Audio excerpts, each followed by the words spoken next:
Madame, mademoiselle, monsieur, bonsoir. Ravi de vous retrouver à l'occasion de ce dernier numéro de la semaine. Nous sommes le jeudi 25, où nous sommes sur Radio Mars. Vous êtes sur Culture Foot, bien évidemment.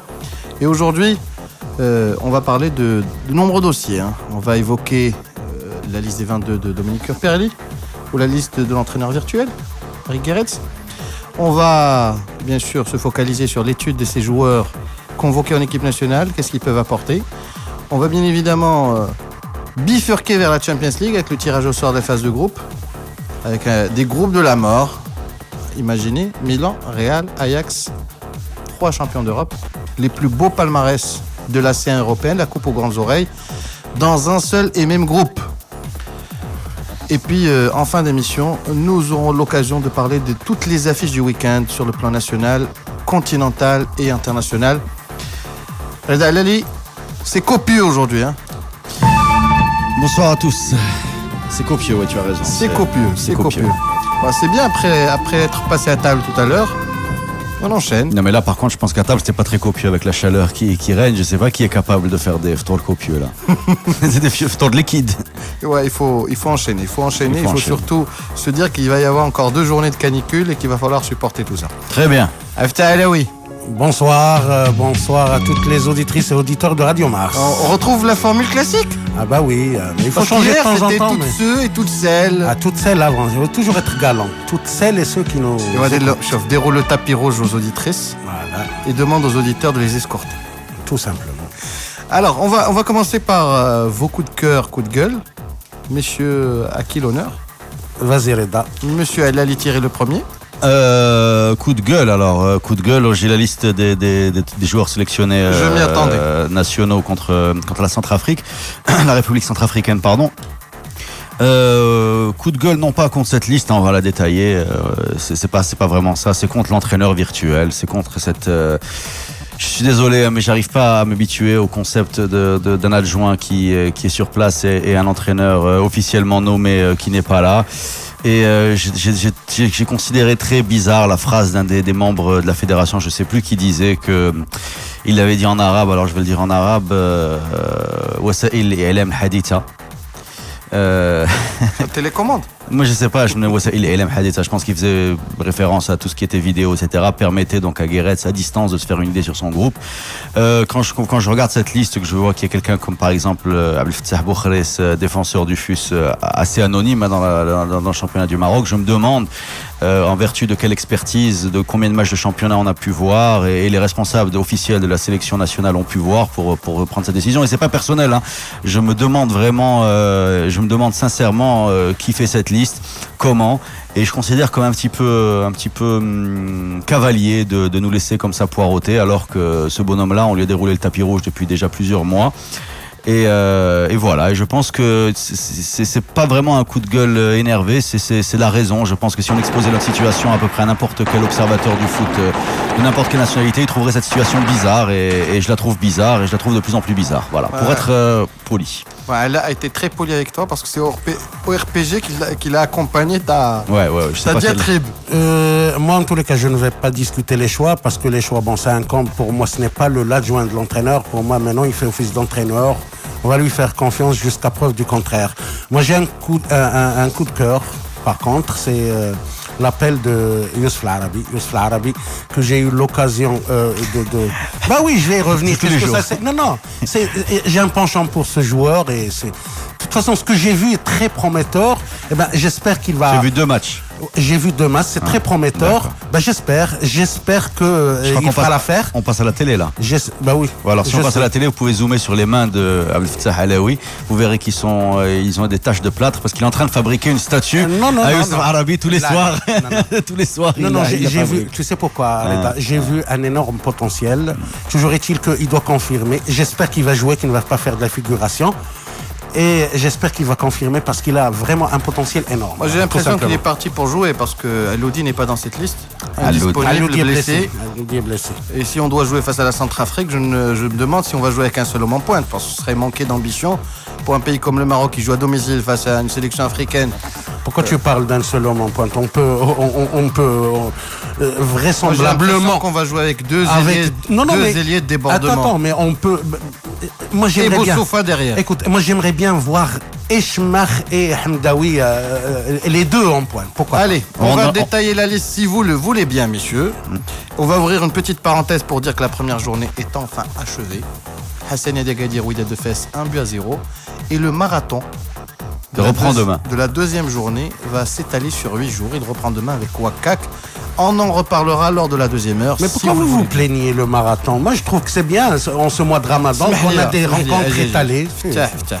C'est mon point de vue. Non, mais pourquoi pas? Écoute, non, ça n'a rien à voir. Non, ce n'est pas la même chose. Mais en tout cas, pour moi, c'est une.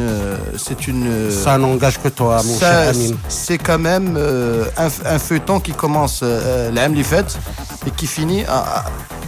Comment on peut faire des calculs, comment on peut calculer les leaders, etc. Moi je vais te répondre, on a un championnat à 16 équipes, donc normalement c'est 8 matchs.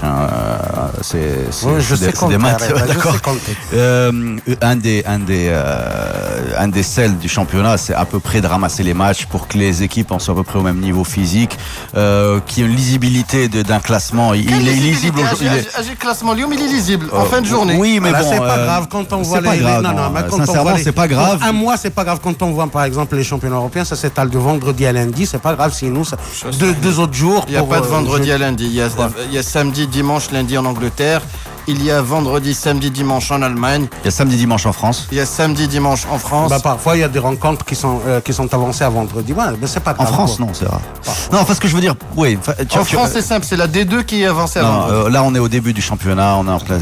Pourquoi pas? Mais c'est surtout Ramadan, c'est voilà, il faut vite quand même qu'on fasse jouer les gens à peu près en même temps.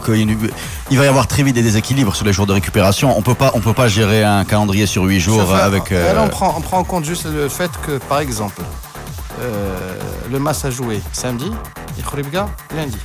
Non mais ça c'est parce qu'on est au début. Est-ce que tu imagines que les dernières journées se jouent avec un match avec un leader qui joue samedi et son poursuivant le jeudi? Tu sais très bien que ça ne va pas se faire. Allez, très bien. C'est Ramadan, c'est spécial. On va passer à la liste de l'équipe nationale. J'ai une autre proposition, excuse-moi de te couper, mais carrément on n'a qu'à décaler le début du championnat après le Ramadan et puis c'est réglé quoi. Oui. C'est une autre solution. On aurait pu démarrer comme d'habitude mi-septembre. Allez, on va commencer par cette liste de l'équipe nationale. Comme ça, vous allez me dire si vive le Maroc des Radicons samedi prochain, 4 septembre, 22h, complètement Abdallah. Il y a quand même 8 joueurs du cru. Hein. Allez, on commence par les 3 gardiens de but, tous du cru. Hein. Nadir El Miagri, Karim Fegrouche, la Palme d'Or revient au Wydad comme c'est le cas depuis 2 ans, et Ahmed Mohamedina. 23 sélections, 2 sélections et 0 sélection. Je suis content pour Mohamedina, il le mérite. Au vu de la saison écoulée, il est très prometteur. Voilà, c'est tout ce que j'ai à dire. Il a 26 ans tout de même. Hein. Il a 26 ans tout de même. C'est un faux jeune. À 26 ans, Zakira Ballon d'Or africain. C'est pas grave. Bon, on va pas faire 3 heures sur les gardiens, c'est le Miagri qui va être titulaire. Les autres, on les verra que s'il y a une blessure ou une catastrophe, style expulsion. Sauf miracle. Sincèrement, je pense c'est dans l'ordre. Je connais juste pas l'ordre. Je sais pas si le numéro 2 c'est Mohamedina ou c'est Fegrouche. Il n'a pas communiqué autour de ça. On ne sait pas qui est le numéro 2. Parce qu'en général, l'ordre des gardiens, on les connaît. À mon avis, ça va être vraisemblablement Fegrouche numéro 2 et Mohamedina. Fegrouche apparemment est condamné à suivre le mec derrière lui. Non, globalement, bon. Lailo, remplaçant les Zez Flacan 76. Après la débâcle, il espère récupérer le strapontin. Qui c'est qui lui chip? Zeki. Bah oui, parce qu'il était tout seul avant, il n'y avait pas Zaki. Il se disait tout le temps, après ça va être moi. Et puis surgit Zaki, et là. Et le comble. Qui c'est qui a enseigné les rudiments du poste de gardien de but à Zaki? C'est Lailo, quand il était à l'ASS.